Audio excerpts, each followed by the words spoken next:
All right, the night starts tomorrow. The podcast starts now. What's up? Welcome to another episode of Talking Buffalo, your weekday daily driver for Buffalo Sports and more. My name is Patrick Moran. Thank you so much for watching, for listening, however you consume Talking Buffalo. I appreciate you guys very, very much. If you are not yet subscribed on the video side, make sure you go to YouTube. Talking Buffalo, hit that subscribe button, hit the like button, leave a comment. It helps us grow. Of course, on the audio side as well, Apple, Spotify, wherever you listen to podcasts, make sure you are following us there. Big shout out to our sponsors, Sunny Reds, 1841 Abbott Road, just on the way from Highmark Museum. Summer patio season is in full effect. One of my favorite places in all of Buffalo or Western New York to hit up for food and just to hang out. Love that place. And of course, Imperial Pizza, 2 locations, 1655 Main Street near Canisius College, and the South Buffalo staple, 1035 Abbott Road, home of the best lunch special you'll find anywhere in town. All right, folks, if you're watching on the video side, you could probably see the backdrop, the scenery is different. If you're listening, I am pretty confident that you, if you're a regular listener anyway, sounds different today. And that's because I am not in my home studio. I am actually on location here. I am in Rochester. I am at a hotel, a big hotel room with a lot of space, and the sound is just bouncing off the walls. It's driving me crazy. I can hear the echo a little bit myself. Plus, I got my remote set up with me. So hopefully you could bear with me. The sound's going to be a little bit different over the next few days. But the big thing is that I'm actually here in Rochester, Bills camp. I was at practice on Sunday, which we're going to talk about here in just a few minutes. I'll also be at camp from Monday and Tuesday for sure, and quite likely Thursday as well this week before the team returns to Highmark Stadium on Friday for their big scrimmage. I missed the first couple practices, so I need to make sure I'm here. You know, if I'm going to talk about the Bills on a day-to-day basis, I need to see things with my own eyes and not just aggregate reports and opinions of others. So hopefully for the next couple days, you can deal with the sound being a little bit bouncy here. And like I said, the video side, the backdrop, it's a hotel room, man. It is what it is. All right, so here's what we're going to do today. I'm going to set up a segment right after practice. I sat down for about 15 minutes with Alex Brasky from Buffalo Pregame, who's got his new Substack. And we had some immediate reactions from practice, mostly some of Alex's opinions, probably within 15 minutes after practice ended. So that was about a 15, 16-minute segment. So I'm going to play that for you, that interview with Alex, which was taped right at St. John Fisher. I'll play that for you in just a minute. And then after that, I'm going to come back on the other side and I'm going to kind of empty out my notebook after having some time to process things, what I saw on Sunday. Going through my notes. I was taking notes throughout. I got some notes, some takes, some observations, some, hopefully for you, pretty interesting nuggets from Bills camp. So that's what we'll do today. And I will say this. I mean, it's in the headline. Keon, for me, and this is maybe just me, some other reporters who are there every day and have been there every day for the last 2 years, they might think different. But for me, as somebody who went to 6 or 7 practices last year, this is my first one this year in person, but I've seen a lot of clips, talked to a lot of people about the first few this year. This for me was far and away Keon Coleman's best training camp practice as a Buffalo Bill. He was, to me, a man among boys. So I'm going to talk about that a little bit here with Alex, but also I'm going to talk about it a little bit myself after that as well. And like I said, I got some notes here I'm going to fly through. This is a very makeshift situation for me. Typically, I got a couple monitors and a prompter with notes right in front of my face. I don't have any of that going on the fly here, looking down at my iPod or iPad, I should say, a little here and there. So like I said, just bear with me. But anyway, let me set this up. Like I said, here's my chat immediately after practice from St. John Fisher with Alex. And I'm going to come back here from my room and give you some thoughts on what I saw as well. So here's Alex. All right, day 4 practice just wrapped up here Sunday at St. John Fisher. I am joined for some live instant reaction with Alex Brasky. Injury is kind of the story of the day. Last play of practice, Shavers went down, team was around, and what did you see there? I didn't even see it. Yeah, it was a 2-point play near the front right pylon. He went up to make the play, came down a little bit hard, clutching his ankle, goes down, athletic trainers sprint out to surround him, and his teammates surround him as well. Now, when the athletic trainers come out in bunches, that's always a concern. When the teammates surround a player and stay around him, and some of them nod their head in prayer and stuff, that's always a pretty bad sign that it could be something significant. And then you saw him carted off the field, which adds to the significance of it. So something scary there for Tyrell Shavers, and somebody who's trying to make this team.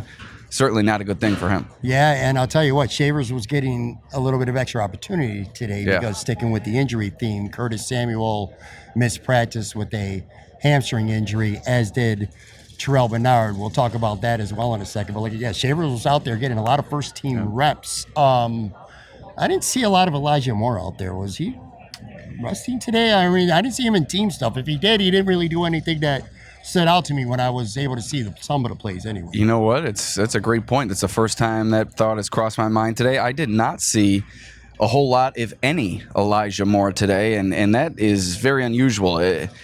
I'm not out there on the sidelines this year, so right. I don't see things as clearly as I'd like to, but I did not remember seeing him during team drills or individual for that matter.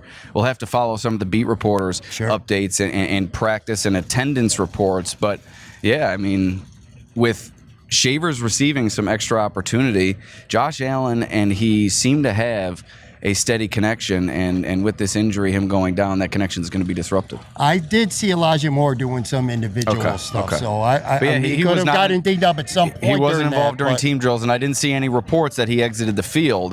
We saw Caden Prather go off early in the practice. Yeah, he was limping left leg. I saw that. But not a lot of involvement from Moore. Who knows? Maybe a little bit of a maintenance day. You saw Taron Johnson off to the side. It was his birthday today. Yeah, he was chilling. He wasn't hurt. He had his helmet on when they were doing some. And Joey Bosa also some maintenance. So it could be a matter of that for Elijah Moore. I think. All right. So sticking with the wide receivers, I have 2 big takeaways from today, and the first one is, I was at about 6-7 practices last year. This is my first in person this year. I'll be at the next handful, but this might have been the best practice I've ever seen Keon Coleman have as a Buffalo Bill. He looked the part. There's some days, Alex, or some weeks even during the season where he looks like he could be like another T. Higgins kind of player, like just a borderline dominant receiver. And then there's others where his play falls off. It's the consistency. Well, we saw not just good Keon today. I felt that we saw great Keon. There were a couple big plays he made out there, and I know you saw some of them as well.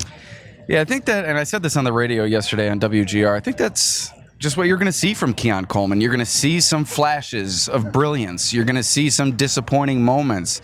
He doesn't have that level of consistency, as you mentioned. His second year, he's a very young player, someone with that raw athleticism, and maybe he just needs those mechanics to catch up with the athleticism a little bit. But he was all over the field today, 5+ receptions, literally at all levels, the most impressive of which near the front left pylon, working against Jamarcus Ingram, goes up, rips it away from him, punts it into the air. That's what you want to see from Keon Coleman, that contested catch ability. And then his separation, I think, has taken a step forward this year, his ability to separate. You've seen it over the middle. Last year in training camp, I felt he was always running with a defender on his hip. This year, you're seeing him often enough break free of that defender and present himself wide open for Josh Allen, and I think that's a big difference.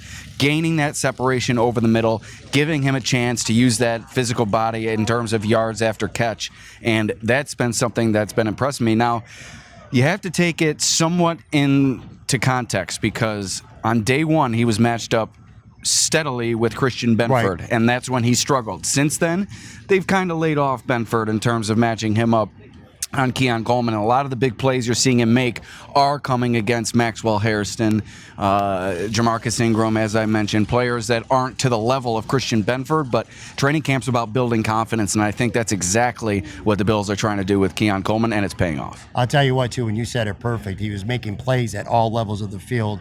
Two plays specifically that I saw, he beat Trey White on the left sideline for what was like an intermediate 15 to 20-yard play. Trey was pretty visibly pissed off that he got beat on that play. And then the other one, for me, what might have been the play of the day, he absolutely smoked Dorian Strong, who's had a good practice, by the way. He's had a good camp from everything I've heard. I saw today he looked pretty good for the most part, but there was one rep where Keon just absolutely smoked him. He smoked him so bad that Dorian Strong actually grabbed him, and it didn't matter because Keon Coleman still made the catch. Yeah, right down the right sideline. I think that one went for a touchdown as well. It did, yep. It was definitely a touchdown. My other big takeaway from today, and I'm going to try not to be, have hyperbole, and I don't want to send fans, hyperbole? No. Never. Fans, I don't want to send fans into a panic because I'm already hearing a couple dumb tweets about this, but I tweeted this. I think Max Harrison's got a long way to go right now. Very up and down. Now, look, he's a rookie. His first training camp. He's only 4 days in. Mm-hmm. That's not surprising. He's on an island out there, right, sometimes trying to cover guys. No pads on. I get all that. But he got beat a good handful of times today. Josh Palmer absolutely smoked him on one play, which would have been a touchdown, but Josh overthrew a wide open Palmer. But yeah, I feel like Harrison's got a way to go. And let's not start with the Kyrie Elam comparisons like I'm already seeing on Twitter. But I'll say this. I feel like for right now, Trey White, this job is, if there was any question, I feel like this is 100% Trey White's job to lose at this point. For sure, and I've been saying it all off season. I think I've been in the minority in that Trey White is going to be the cornerback 2 come week 1. Now, I don't know if that will last throughout the course of the season, but you heard Bobby Babich sing his praises yesterday during that press conference, and Trey also, just the tone. He isn't a veteran coming in here hoping to win the job. He's a veteran coming in here with his mindset on winning that job. He in his mind, he knows he's going to come away from training camp as that starting cornerback 2, and I think it's a little bit different than how fans viewed it to begin this offseason, and how Trey White, those significant injuries, a long road back, but you're seeing some of the effects of that full offseason, as he mentioned yesterday. More time away from those injuries. He doesn't have the speed and athleticism he once had. Right. And he's an aging player, upwards of 30 years old, I think, and that's going to go no matter who you are on the football field. But his savviness, his experience within this system is of value to this team, and I think you're absolutely right. Max Hairston's athletic ability and his speed is going to transfer at any level, no matter who he's matched up against, but he has been getting beat off the line quite often just due to, I think, comfortability within the system and overall confidence. And as the rookie starts to build that, I think that's when you insert him into the lineup, maybe give him some moments mixing him in with Trey White to start the year, but I think you go Trey White, cornerback 2 to start the season, and you mentioned Kyrie Elam with that interception yesterday, lifting the kid up. Pretty cool, man. Yeah, I think that's going to send Bills fans into a tizzy if he ends up being a starter in Dallas.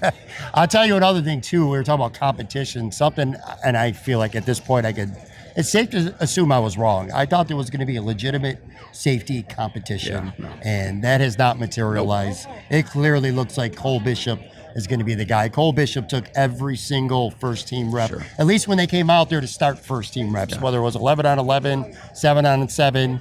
It was every time it was Cole Bishop. And then DeMar Hamlin looks clearly entrenched right now as the third safety. Yeah, and I think they're working DeMar Hamlin at both safety positions. Yes, so I saw that today. He's going to be the immediate backup, I think, if Rapp or Bishop are to go down. Derek Forrest seems to be a complete afterthought. You don't see him much out there at all. But you're absolutely right. Cole Bishop, it's his job to lose. Only an injury or something of that nature is going to take this job away from him. They're going to give him the start come week 1 and see where he takes this. Now, if he struggles out there against opposing receivers, especially in that passing game over the top, which you've seen him struggle a little bit, maybe they'll have a short leash on him. But I think at the beginning of the season, they're going to let him go, let him develop, and see how things happen. Now, come mid-season, if they have to review that and say, we're not good enough at safety, like I said, maybe they yank that leash. But at this point right now, it's Cole Bishop's job to lose, and he gives them the best chance to have an impact player at that position. If he can remain comfortable within the system and figure it out in coverage a little bit better, I think this is going to be a good player. Another injury, Terrell Bernard not being out. I don't want any player to get injured, but if there's a silver lining, it creates opportunity for other guys to see what they have. And Baylon Spector got to start with the ones. However, Joe Andreessen got plenty of run as well. I'll say this. It was a pretty, am I wrong? It was a good day for Baylon Spector from what I saw. I thought he looked pretty good out there. It was a very good day for Baylon Spector. Early in the practice, Shaq Thompson, the veteran free agent that they brought in this offseason, who I have making the team on my 53-man roster projection on Buffalo pregame, tipped it into the air. Baylon Spector slides in to make the interception. Yeah. The Bills like this guy. They like his athleticism. They like his ability at the linebacker position. Health is the question. If he can't stay healthy, you can't keep him on the roster. But he's maintained his spot on this roster over the years, and I think it's because they see the potential. And if he can ever figure things out in terms of his availability, this is a player that could help you down the road of his career. Now, this year, I wouldn't advise the Bills to be putting Baylon Spector into significant scenarios, but he has the ability. It's just about staying healthy for Baylon Spector and seeing him out there with the ones with Terrell Bernard out due to injury. That tells you how much the Bills think of him. Yeah, and I think both of them are in the mix. I do see a scenario where both of them can make this team. We got a couple minutes here left with Alex Brasky. Conversely, the other position, so Dorian Williams is out, and again, that creates opportunity. Shaq Thompson early in drills in 7-on-7, he had a really nice tip ball, which Spector ended up with that interception. On the other side, he got beat a couple times. Ty Johnson beat him for a touchdown. I saw on the left side of the end zone. Not the most fleet of foot. Not the most fleet of foot. You are right, and he's also not the youngest veteran linebacker player on this roster. But here's what I noticed from that. Unless he's hurt and I don't know about it, where's Olafosio? Like, I barely saw. He was getting some run with 13 reps pretty much exclusively. 5th round pick from last year. He seems like he's pretty behind in a race right now. It feels like, to me anyway, to make this roster. Yeah, my 53-man roster projection, I have Olafosio getting cut, and it's not often you see second-year player, right? Second-year player in Olafosio. Yep, 5th round rookie last year. Yeah, it's not often you see the Bills cut bait with drafted players so quickly, but there's just been nothing about Edefon Olafosio that you can really write home about over these 2 years. He's a solid player, I guess, gives you a little bit on special teams, but I don't think he's ever a player who's going to be an impact player on defense. And I think the Bills are starting to see that, and that's why you have Baylon Spector, Shaq Thompson mixing in with the first team with Terrell Bernard and Dorian Williams out. Now, it is early. A lot of these are precautionary, but Dorian Williams we saw in a walking boot on Friday. Yeah. So injuries at the linebacker position have been a story the past several years. Terrell Bernard has dealt with some soft tissue stuff over the years, and Matt Milano, although he looks incredibly good out there, looking very fresh, spring in his step. He's also removed from a couple significant injuries. So you're relying on the age of Matt Milano right now with your two youthful linebackers on the mend. So a good sign for Milano, but not a good sign for Bernard or Dorian Williams. Last question here, and I'm going to let you go.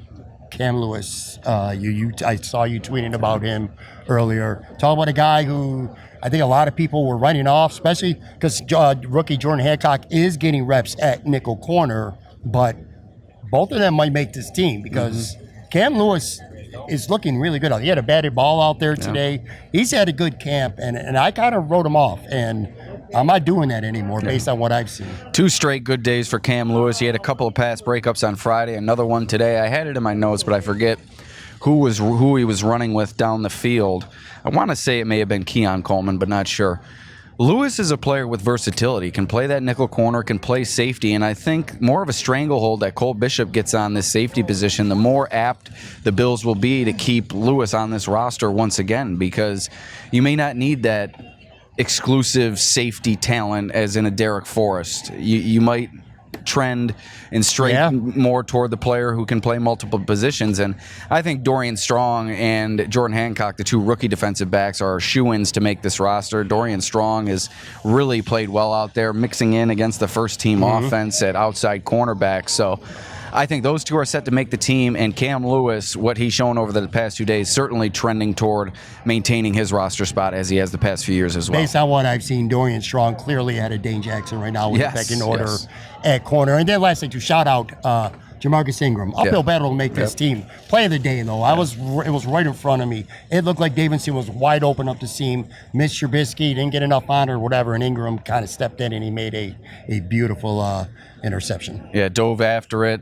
Good recovery by him. Davidson's seen a lot of action with Dawson Knox out due to injury, and I had that play initially. I had a bad angle. I thought it was Josh Allen, but instead missed Trubisky. That quarterback two battle is in favor of Mike White right now. I agree. Mitch Trubisky does not take many chances down the field, and you saw him take one today, and it gets intercepted. So if I'm the Bills, I go Mike White at quarterback two, and frankly, right now, I don't think it's close. Alex Brasky, Buffalo pregame. Make sure subscribe to Substack, YouTube. I'll put all that stuff in the show. I haven't seen the last you this week, so either of fans are talking Buffalo. We'll see much more. Thank you, buddy. We'll be back. Thanks.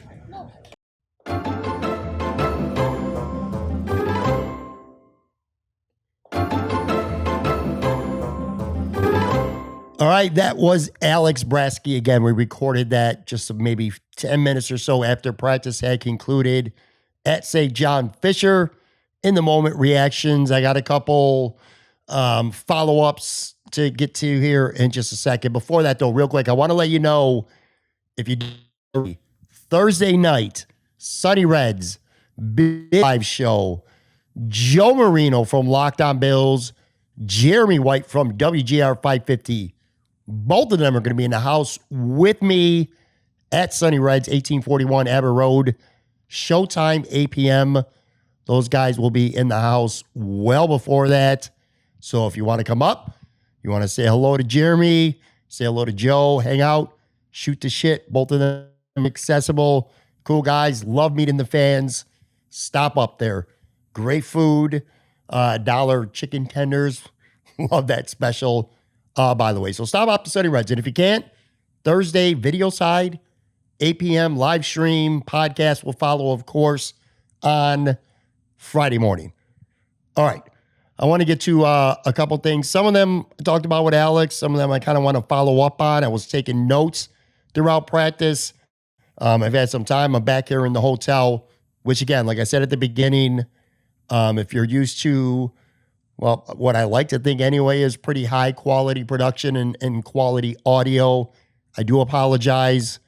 It's a nice hotel room, and I'm pumped about that, but this shit is big. There's just not enough things in here. It's very empty, so the sound is just bouncing off the walls like crazy. Nothing I can really do about it. Well, maybe there is. Maybe I'll find a location to record the show at. So hopefully at least you could deal with this for today anyway, and I do apologize if the sound isn't up to your typical standard. But anyway, back to training camp on Sunday, which, by the way, I didn't say this at the beginning. What an interesting day in terms of weather. You got the full gauntlet of a Buffalo summer pretty much over the course of 2 hours. So the ride from Buffalo, I left around 6:30, 6:45 in the morning on Sunday. The ride to Buffalo, to Rochester, wet, rainy, get here, overcast, and then it gets really, really humid and sticky. Then the sun comes out and it gets hot for a while. You get a little bit of a drizzle. You're like, oh shit, it's gonna pour. Then it didn't. And it got hot again. But then it did. It poured out. I mean, it was raining sideways. Like the last 30 to 20 minutes, maybe 20, 30 minutes of practice, shitload of rain. And it came down hard. And then right as practice was getting ready to end, and right afterwards, it was hot as can be. So anyway, a mixed bag with the weather. And looking back and having a couple hours now as I record the second half of this podcast, kind of a mixed bag with Bills practice for me on Sunday. I want to reiterate what I talked about with Alex, what I said at the beginning of the show. In fact, it's in the title for today's show. I thought, me personally, this was the best practice that I've seen from Keon Coleman as a Buffalo Bill. This is my first training camp practice in person this year. I went to a bunch of them last year. I'll be at the next handful of them. Let's just put it this way. Keon Coleman is starting to stack good days by all accounts from what I've heard, and now today seeing it with my own eyes. He is stacking up good days, and today he was as good as I've ever seen him. He was making catches. He was making plays at all levels of the field, all sides of the field, making plays in the middle, making plays on the left sideline, making plays on the right sideline. He beat Trey White on a pass, like a 15. He was pretty good coverage by Trey early on and broke off the route, snapped out to the outside, beat Trey, 15-yard completion to the left sideline. Later on in practice, Dorian Strong was lined up against him on the right side. And look, Dorian Williams, a 6th-round rookie. I'm hearing a lot of good things about him, and I like his future. I think his spot on this team is relatively secure. I think he's going to be that 4th corner, good special teams value, good developmental guy. I mean, hell, Christian Benford's a 6th-rounder, stat. But I've heard kind of a mixed bag, a little up and down with practice, and I saw that today. Did a couple nice things, but beat a couple times. And on this play specifically, Keon Coleman smoked him. I mean, he smoked him bad. And so much that Dorian Williams tried to commit a defensive penalty. He grabbed his jersey, tried to get defensive pass interference, and it didn't matter. Keon Coleman caught it for what would have been a touchdown anyway. Then near the end of practice, Jamarcus, who earlier in practice had probably the most impressive, not probably, it was the most impressive play of the day. I saw Thad Brown from Rochester say that he thought it was the most impressive play that he's seen on either side of the ball so far this in training camp. But anyway, Zach Davidson was breaking open, wide open, middle seam for what looked like a surefire touch. Trubisky doing the ball, and Ingram just made a beeline, got in front of him, diving interception. It was a beautiful play. Anyway, Ingram, good coverage on Keon. Keon just straight up high pointed the ball. Just took it from him. That's the Keon Coleman. We've seen signs of that. So you got the whole Keon experience today, and all of it being positive. Saw pretty good speed. I didn't see a ball that touched his hands at all day. Crispy route running. Some separation. Finishing plays, high pointing the ball, and scoring touchdowns. It was a great day for him. And I will say one thing. Alex, I think Alex brought this up earlier, and I've heard this from other people, so I don't want to steal this take and make it sound like it's something original for me, because it's not. But the only bad day that Keon has had at camp so far was the first day. And the first day, it was Christian Benford in lockstep with him pretty much most of practice. And since then, it's been everyone else except Christian Benford one-on-one with Keon, and Keon's been having his way with them, and especially, again, in front of my own eyes today. But I don't recall seeing a single matchup with Benford on Keon. And if there was one today, the ball didn't go Keon's way. So I wonder, and this is just wondering, I'm not the only one, but is Sean McDermott, is that by design? Is Sean McDermott maybe trying to build up Keon Coleman's confidence a little bit by not having one of the NFL's very best corners? I mean, it's not just Keon Coleman. Christian Benford will shut a lot of receivers, a lot of good receivers down in this league. Is that by design? That's interesting. I mean, I think it's possible. I think it's possible. But anyway, look, man, you know me. You know me with Keon Coleman. I don't dislike Keon Coleman. Let's be clear about that. But I'm not sold on him. I think his issue is separation, and I think his issue is consistency. Can he do it in the regular season? I don't know. I hope he does. I'll say this. He reminded me physically a little bit, at least, of Eric Moulds. And if you're old enough to remember when Eric Moulds broke into the league, first round pick, Keon's an early second. It wasn't the Eric Moulds show right away. In fact, I think he was a kick returner his first year, basically, for the Bills. He didn't do shit early on. And then he developed into their best receiver. Keon Coleman certainly has the potential and the platform and the opportunity to do that as well. Anyway, we're forecasting now into the season. We're talking about his past. My point for today, and today only, was Keon Coleman was a beast today. He was a beast today.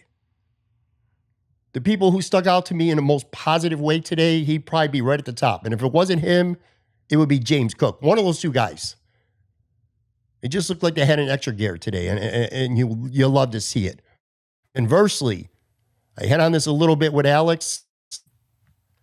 I'm not concerned about Max Sherson, let's be clear. And don't be stupid. Don't be that person. Don't, after 4 practices with a rookie who hasn't even put on the badge yet, don't be an idiot. Don't compare him to Kyrie Elam after 4 practices, okay? Don't do that. That's just really, really, really stupid. Don't be that person, okay? Don't be that person. But it's also okay to say, you know what? Max Sherson doesn't look like he doesn't look polished right now, okay? Let's just put it that way. I saw him get beat a couple times, and especially once, there was one rep, Josh Palmer obliterated him on a route. I mean, he turned him inside out, which, by the way, Josh Palmer looks like a damn good route runner. I feel like every day I'm hearing about, and today I saw it, Josh Palmer just running a really crispy route that toast some Bills DB.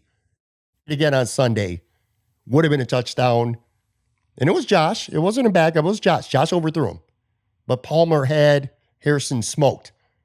Tyrell Shavers, who got hurt on the very last play of practice, he beat Harrison for a touchdown. Pretty good coverage, but Shavers got the ball. Got hurt on the play too. Ankle injury. It sounds like I read reports or heard reports that it's going to be a sprained ankle and he'll be okay. Could have been worse because he was carted off. But anyway, he's been okay. I think it's becoming clear to me that Trey White will be the starter for the Buffalo Bills. As long as he stays healthy, the only way Trey White is not going to start is if Trey White completely blows it. That's the only way at this point. Like if Trey White just starts to look awful, if he's old and gets worn out, if he plays in the preseason, and if any stock into that, and he gets smoked out there, maybe that puts Max in the race again. But as things stand right now, I don't think it's 1A, 1B anymore. I thought it was 1A, 1B coming into camp. Trey 1A, Max 1B. But I don't think it is right now. I think it's Trey White, and then I think it's Max Harrison after him. So a very up and down and a little more down day, to be honest, when it comes to Max Harrison. Not a great day for the Bills' 2 rookie corners, in my opinion. Anyway, I'm trying to going through my notes again. And usually this is a different setup. I would have everything right in front of me with an extra monitor, and I don't have any of that. All I got is my little old iPad that I was scribbling stuff. A couple other things I just want to fly through here. Ryan Vandermark at the start at right tackle again was found out, and he got the majority of first-team right tackle reps. Tylen Grable did get mixed in. I did see him getting some first-team reps near the end, so a little too early to call that. Hopefully it doesn't matter. But one of those guys is going to be Vandermark or it's going to be Grable. One of those guys are going to be the swing tackle for this season. So that's a nice little battle we got brewing. Bills, we talked about a little bit earlier. Alex was talking about Baylon Spector. A good day for Baylon Spector. I'll be honest with you. Standouts for defense on Sunday, Ed Oliver certainly would be one. I'm not going to put much stock into that with no pads, but Ed Oliver looked like nobody could block him on Sunday. But anyway, Baylon Spector probably, he might get second star. If this was hockey and you were doing 3 stars and we were doing the Bill defense, Baylon Spector might be the second star. I thought he looked good. He had a nice diving interception, athletic play. We talked about it earlier. Shaq Thompson got a hand on the ball, deflected it. Spector went up and got it. Spector got the majority of the first team reps today with Terrell Bernard out with the hamstring. Joe Andreessen got worked in. He got reps. And he did some good things, but he did get beat pretty good in the seam in the middle of the field. Got worked a little bit by Dalton Kincaid, which you like to see that if you're a Dalton Kincaid fan. And I'm not going to penalize Joe Andreessen too much for getting beat by Dalton Kincaid there. But anyway, I see a scenario where both those guys make the team. You know, you got your starting two. You got Dorian Williams. He's your third. Spector and Andreessen. You keep, even if you don't just keep five, both those guys probably end up making the team. I thought it was interesting. Another observation, Shaq Thompson getting the outside with Williams out over last year's 5th round pick, Olafosio, who's done. I haven't seen it anyway. If he's done anything at camp, I haven't heard about it, and I definitely did not see it today. So that's a second-year player right now that could be in a little bit of trouble. Back to the offense, another observation I had. I'll tell you who I'm impressed with. If you were to say, Patrick, who is a guy now that is probably not on barely anybody's projected 53-man roster, who look good, that maybe is going to play themselves onto at least the bubble, I probably would tell you KJ Hamler.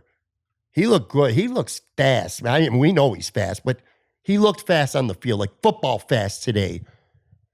And I feel Elijah Moore didn't practice today, just general leg soreness, I guess. So he got maybe more reps. I haven't seen the first few practices, so I don't know how many reps he's had, but he had a couple nice catches in the middle of the field.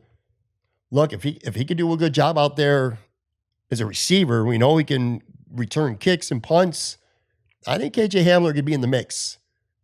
I think he has a legitimate chance to keep 6 receivers, or if he's a primary returner and he could do some stuff. And if he looks good as a receiver like he did today, I wouldn't put past it. I mentioned Ed Oliver earlier. Like I said, he just stood out. But I can't put any stock in offensive line, defensive line stuff yet. I don't pay attention to the drills. And with no pads on, it don't matter to me. Dan Walker had a couple nice plays. It's impossible to not notice him out there because he's just so big, but he is quick. I'll tell you, it was going to be Monday when you're listening to this for Tuesday. I think it's going to be one of those 2 days. When those pads go on, I am looking forward very much so. I'm saying I'm not caring about the offensive line or especially the defensive line right now. That's going to change because, man, oh man, I want to see Dan Walker in pads. I want to see TJ Sanders in pads. Probably those two more than anyone else. Landon Jackson, I feel like I know what he's going to be. That's not an insult either. He's going to be solid. But I really want to see Sanders and I want to see Dan Walker in pads because I want to be impressed by them because they look the part right now. Without pads, they look quick. They look the part. Dan big. TJ quick. But I need to see them in pads. So hopefully that'll be. And then I say no Joey Bosa at all for team drills. Again, that's no injury there. AJ Epinesa was back after missing a couple days with the egg. Good.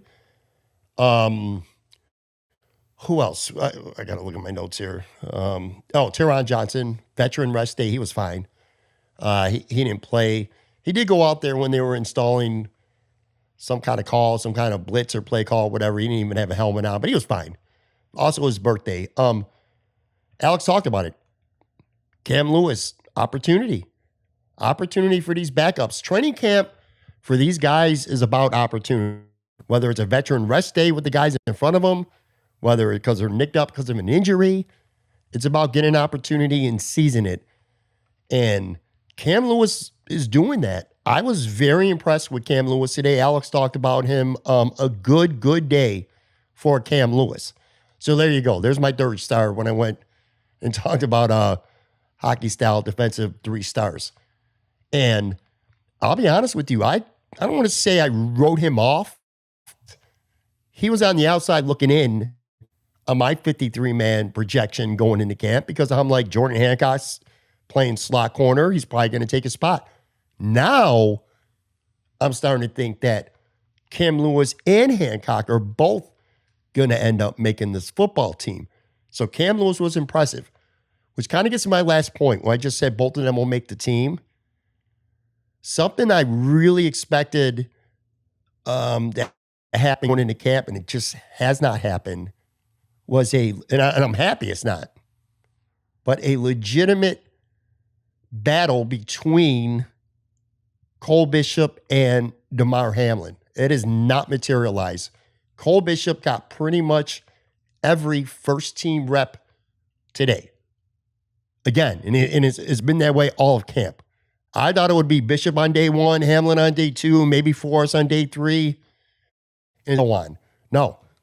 Cole Bishop is shorter, folks. If Cole Bishop stays healthy, unless he is atrocious, like in preseason, and he just looks like a sore thumb, he's going to be starting. It's clearly his job to lose. Damar Hamlin today, I noticed it. He's your third safety. And I also noticed they were working him, like he got some reps at free safety for Bishop. He got some reps at strong safety for Taylor Rapp. I think the plan with Damar Hamlin is he's your third safety. And Derek Forrest is a guy who, man, I really liked that signing when the Bills made it. I was like, this could be one of those low-key bargains, one of those low-key steals of free agency. And that's just not happening. Derek Forrest is doing, it's not like there's been a lot of opportunity either, but there's just nothing going, there's nothing to him at camp. And going back to Cam Lewis and Hancock, both those guys could play some safety.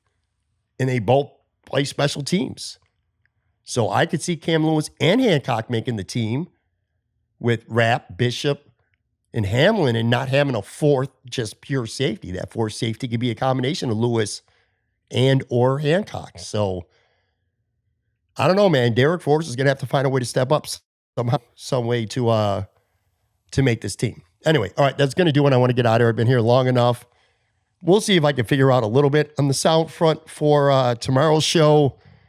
Kind of doing it day by day. I don't know how things are going to go. I do know this. I'm in Rochester. I'm in a hotel. I'm going to be here for the next few days. I'm going to be at practice again on Monday. I'll be tweeting out some stuff live, trying to get some photos and videos. But you know what? I also learned this too. I was so focused on good photos and video on Sunday. I don't give a shit that stuff, man. I'm going to be tweeting out live updates. So follow me on Twitter at Patrick Moran TB. I'm going to get to where I can see the action. I was struggling to see some things on the field today, and that's not going to happen again tomorrow. But anyway, don't know who will be on with me these next couple days when I'm in camp. I'm hoping to get at least something similar where I could grab somebody for a segment and then maybe come back with some follow-up thoughts of my own. But we'll see how this goes. But anyway, like I said, going to be at camp here in Rochester for the next few days. And then Thursday night live, Sunny Reds, Joe Marino, Jeremy White. Both of them will be with me, guys. Talk to you then. Have a good one.